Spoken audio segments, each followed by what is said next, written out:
Effective passwords and how to manage them. An educational presentation brought to you by the Hawaii Health Information Exchange, May 1, 2022.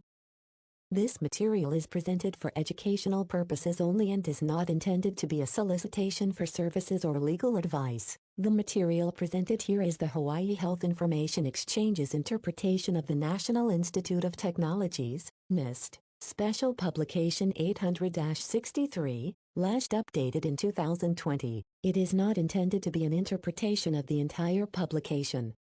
The purpose of this presentation is to educate you on how passwords fit into digital identity validation, and how to create and manage them in an effective manner. Digital identity authentication is the process embedded in information systems to confirm that a person requesting access to a resource is in fact who they say they are. Passwords are examples of memorized secrets that are one type of authentication factor. Passwords have been in use for a long time and as a result have become targets for hackers as they attempt to break into online systems. Many security breaches have occurred over the years which have exposed passwords to bad actors. A thriving industry exists to resell or guess passwords, which puts your online activities at risk. Two other types of authentication factors exist that can be combined with memorized secrets to increase the difficulty of breaking into your account. The first involves the use of out-of-band devices to provide additional confirmation of identity. The most common device for implementing this factor is a smartphone. A smartphone is typically registered to a single user and is assumed to be in their possession when access requests are being made. If a hacker is using a stolen password, the probability that they would also have access to a user's phone, or would have hacked a user's phone, is lower, and so the risk of compromise is lower.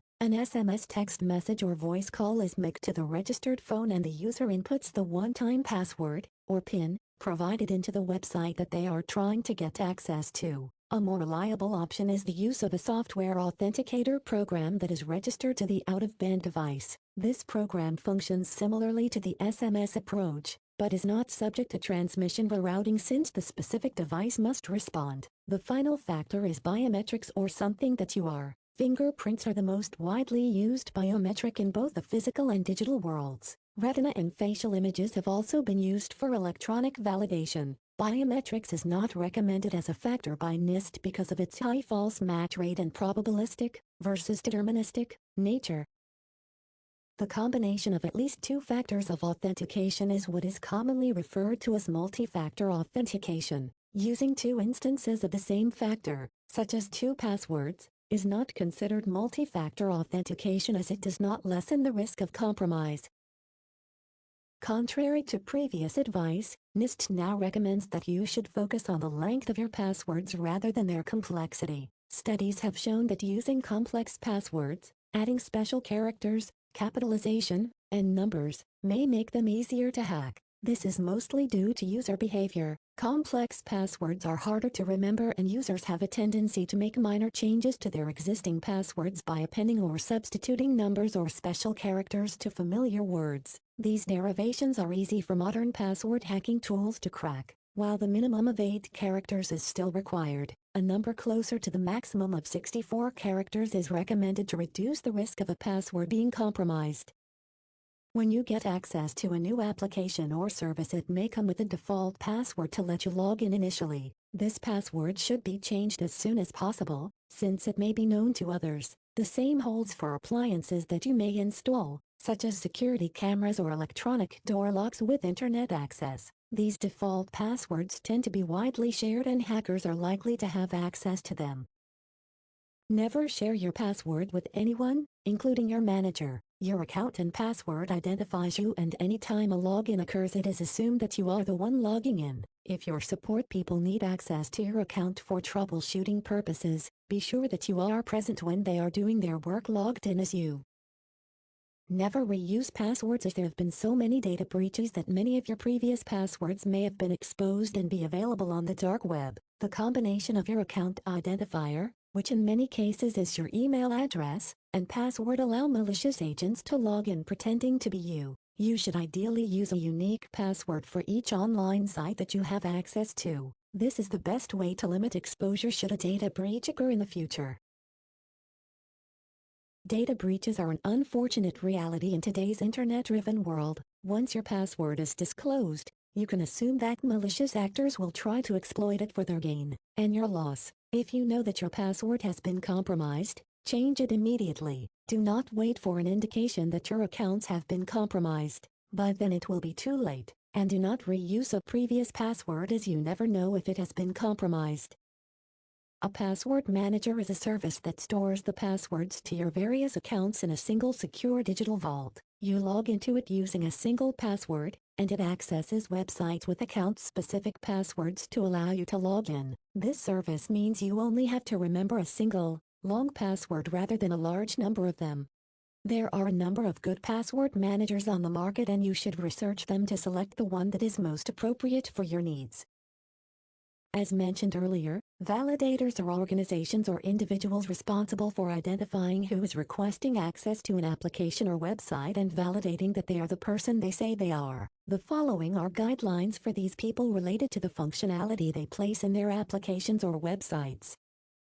Frequent password changes. Contrary to popular belief and prior standards, NIST does not suggest changing passwords on a frequent basis. Research has found that individuals who are asked to change passwords frequently are much more likely to keep an old password and merely append a number, letter, or special character to the end of it. Malicious actors know this trick and are savvy enough, or have automated tools, to predict minor changes.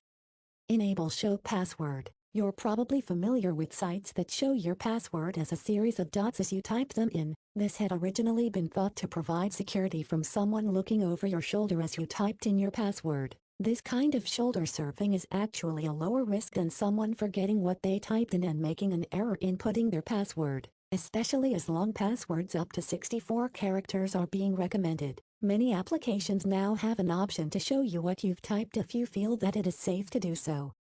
Allow password paste-in. The ability to copy and paste a password into a password field rather than typing each character in is important. Not only does this prevent typing errors, but it is typically required when using a password manager. Don't use password hints. The storage of hints is no longer permitted under NIST requirements. If accessed by malicious actors, hints increase the risk that the actual password could be identified. Breached password protection. Applications should build in the ability to check one of the existing breached password databases in order to help users in their creation of a password. These databases are available from security organizations and the government. Comparing a user selection against previously breached passwords will prevent them from selecting one that has already been compromised. Store securely. Passwords entered by users must be stored securely. Verifiers shall store passwords in a form that is resistant to offline attacks. Passwords shall be salted and hashed using a suitable one-way key derivation function. Key derivation functions take a password, a salt, and a cost factor as inputs, then generate a password hash. Their purpose is to make each password guessing trial by an attacker who has obtained a password hash file expensive and therefore the cost of a guessing attack high or prohibitive. Lock after multiple failed attempts. To reduce the chances of online password guessing being successful, NIST requires that successive failed authentication attempts be limited. NIST's maximum limit is 100 attempts, but most solution developers select a number that is much lower than this for user logins. Other precautions in this area can be added, including waiting a period of time after the maximum number of attempts has been reached before allowing additional attempts, or accepting authentication requests only from whitelisted IP addresses. The use of CAPTCHA can also add security to authentication requests.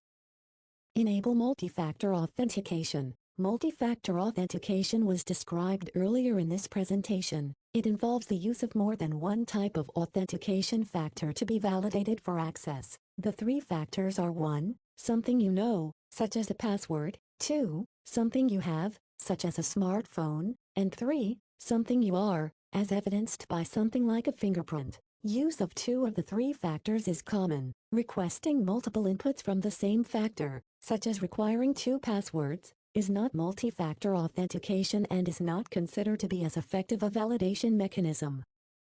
Risk assessment upon departure. HIPAA requires that decisions related to security be made after an assessment of risk. An employee who has privileged or administrator access and departs a company can pose potentially significant risk based on their knowledge. Having policies that remove access permissions on departure and that also require an assessment of risk under specific conditions is important for protecting confidential information such as passwords.